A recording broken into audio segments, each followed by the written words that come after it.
Assalamualaikum and hi everyone. My name is Naufal Arif. My group will be presenting about SDG 1, No Poverty. The title of our project is Policies and Challenges in Combating Poverty in Malaysia. As the day passes by, the COVID-19 pandemic has affected almost every aspect of our life. The impact of this pandemic is even more significant towards the economy, when citizens are not able to roam around the public as much as before. This in turn would result in less economic activity and mass firing to keep companies afloat. In the long run, an increase in poverty in our country would be detrimental for the future generation. Poverty can be described as a state or condition in which a person is unable to have a financial resource and a minimum standard of living.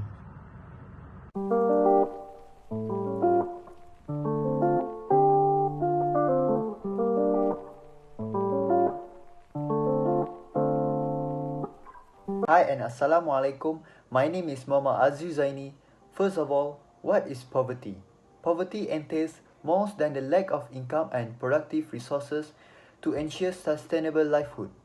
Its manifestation includes hunger and malnutrition, limited access to education and other basic services, social discrimination and exclusion, as well as the lack of participation in decision making.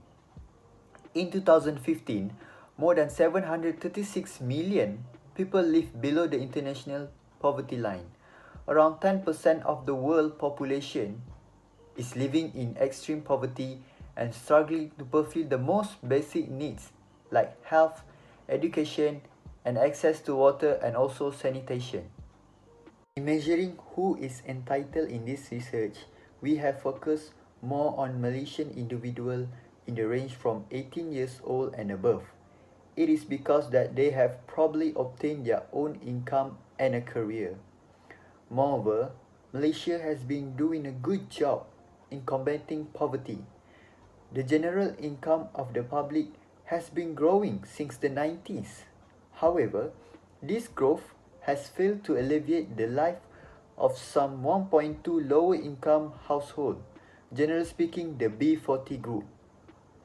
These are families that earn just above the absolute poverty line but are still far below a decent living standard. And this income group is particularly vulnerable to shocks since it is likely that a majority of them work precarious jobs that offer little security, especially in time of economic crisis, such that most of them were likely to work 2 works in a day. Assalamualaikum and greetings. My name is Azmi. We conducted our research here in Malaysia since we feel that it will be much more easier for us to conduct the research since Malaysia has been hit by the pandemic COVID-19. Furthermore, Malaysia has a long track record in combating poverty. They have such as NEP, the New Economic Policy, and also Wawasan 2020, known as Vision 2020. We conducted this research in year 2020. The year 2020 is the year when many people are losing their jobs or sources of income. This has led to serious concern related to poverty issues.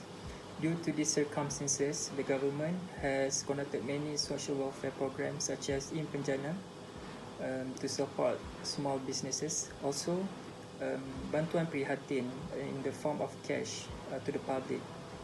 Next is the reason as to why this research is important. As said by Aristotle, quote, poverty is the parent for revolution and crime, meaning it carries a significant amount of influence over the society.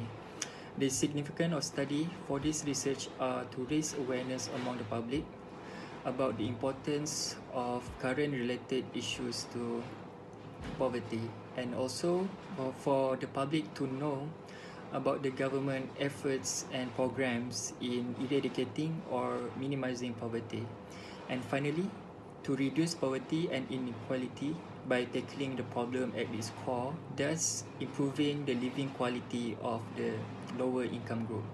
Assalamualaikum warahmatullahi wabarakatuh and greetings to you all. My name is Nur Mifzal bin Mustafa. Today, I am going to share to you guys the research method for our group. There are two types of method we choose. First, literature review, collecting 23 articles using Google Scholars in order to gain more information about SDG 1 and policies in the Malaysia. Second, an online survey through Google Form has been done in order to collect information or data to prove whether the hypothesis can be accepted or rejected. Using this method, qualitative and quantitative data can be collected. For online survey, we have divided into three types of section. First, demographic information, which provide background info of the respondents. Second, government. In this section, we will ask about the policies in Malaysia and efficiency of government to combating poverty. In last section, opinions of respondents.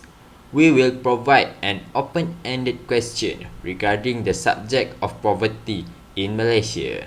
In our online survey, we have four types of question.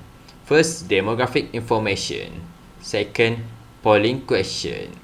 Third, Likert question. And lastly, open-ended question. That's all from me. Thank you.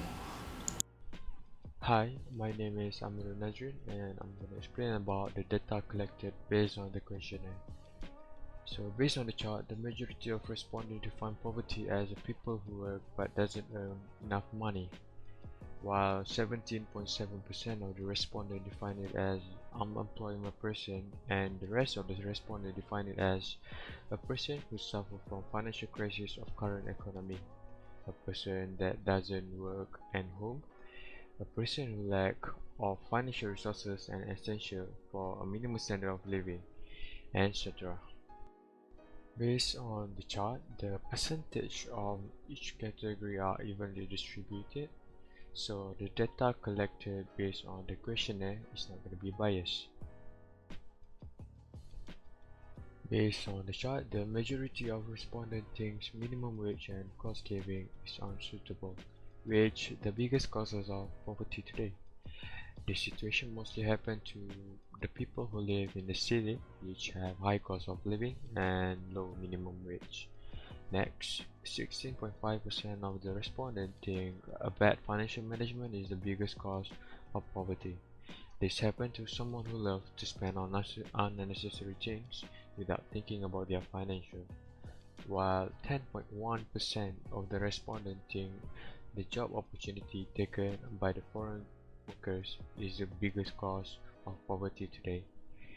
A lot of people love to hire foreign workers because of the low monthly income and also high workload that can be done. The rest of the respondents think that a bad financial management and the issue between minimum wage and cost of living is the biggest cause of poverty. Good evening everyone, this is Ayman Daniel, and for my section I'm going to present to you about the surveys of our project. For this question of the survey, it's about how do people feel about the government assistance towards their families, and 45.6% answered that the government assistance is not enough, 25.3% are satisfied with the government assistance, and 29.1% are unsure. On the question about the effectiveness of the government effort in apprehending the poverty issue in general, 11 of our respondents answered that the government efforts are really ineffective. 12 of our respondents answered that the government effort is slightly ineffective. 44 of our respondents, which is the majority of them, are unsure of the government efforts, and 11 of our respondents answered that it is slightly effective, and only one of our respondents answered that the government efforts in apprehending poverty is very effective. For this question about what is the most effective methods in eradicating poverty, we receive a lot of responses, and these are the samples that we feel that are the most relevant to the question. And one of them answered that perhaps taxes increase awareness of poverty and educating money management to young students. The next one is provide financial support and job opportunities. And the next one is about increasing minimum wage. And the following answer is that the government should be more strict on bringing in foreign workers. The seventh answer is that the government should focus on the Malaysian people first regarding job opportunities and whether we should give aid to stranded people for them to search for a job, and this answer relates to the answer before. And the next one is about increasing job opportunities, and lastly it's about lowering the cost of living in this place. So that's all from me, and thank you very much. Poverty is still one of the major issues in our country, and there are some people that are not aware of this situation in their surrounding. Based on the research that we have conducted, although Malaysia has set a lot of policies and social welfare programs, most of us did not notice the effort. Additionally, due to COVID-19, a lot of people lose their job and their main source of income, which restrict them to get the basic human needs. And it is quite common today where people have more than one job to support their lives. Poverty is a difficult cycle to break and often passed from one generation to the next. For poverty to be eradicated, as the World Bank has set out to do, communities, governments and corporations would need to collaborate to implement strategies that improve living conditions for the world's poor. And we as the community will also need to do our part. For there to be changes, it always starts with us.